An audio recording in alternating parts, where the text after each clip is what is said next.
If all Jews were like him, there would be no Jewish question. That's a Hitler quote, believe it or not. Das war ein Befehl! He said that back in 1937 after a Nazi party conference in Nuremberg.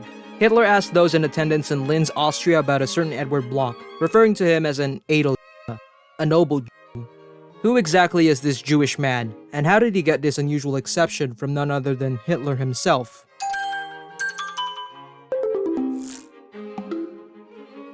Eduard Bloch was born on the 30th of January 1872 in the Bohemian town of Frauenburg, part of the Austro-Hungarian Empire then, but now part of the Czech Republic. Eduard studied medicine at Charles University in Prague. He served in the military as a medical officer at the Garrison Hospital in Linz in 1899. He remained there until he received his license in 1900. He moved to Dresden to work as an external health assistant in a women's clinic, but he returned to Linz where he opened his own practice. He earned the nickname Doctor of the Poor for his openness in receiving patients from the rich to the poor, even charging them based on their circumstances. It was in 1904 that Eduard's life took a significant turn, although he didn't know it then. He received under his treatment a sick 15-year-old boy. The child was thought to have some sort of pulmonary disease, but it was later discovered that it was just a cold that came from tonsillitis. The child was none other than Adolf Hitler. Eduard continued to serve the Hitler family afterward, more so when in March 1907, Adolf's mother Clara Hitler fell under a serious illness. It was breast cancer. Surgery was still wanting then.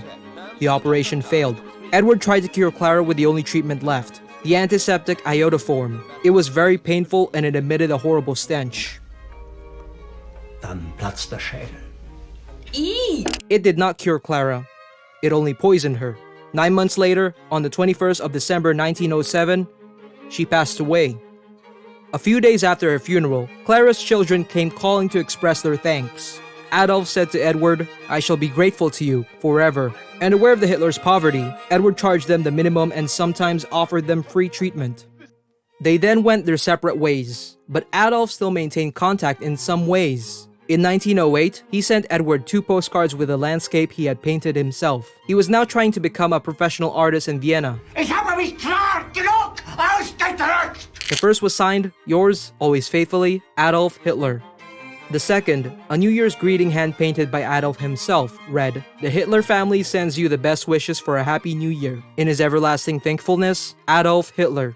Adolf would send Eduard other painted cards. Always on them was the phrase, "in eternal gratitude," or something similar.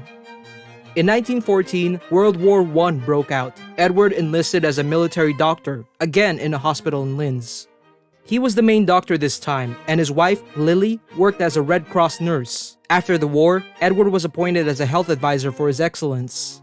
He would cross paths once again with Adolf in March 1938, when the Anschluss, or the annexation of Austria by Germany, took place. The Jewish community fell under prosecution. The Gestapo paid the Blochs a surprise visit Nachfrage! and demanded those postcards Adolf sent, but there were specific orders not to disturb them. They were exempted from having their home marked with a yellow star, or their ration cards with a J. Eduard took advantage of his influence with Adolf. He wrote to him to ask for help. Miraculously, Adolf ordered that their departure from the country be made easier, and that the Gestapo should not disturb them. The Blochs were able to sell their house at the market price, instead of the usual value other Jews were forced to. They were allowed with more money, 16 Reichsmarks, rather than the usual 10. They escaped much of the Nazi expropriation of Jewish assets facilitated through the Reich flight tax.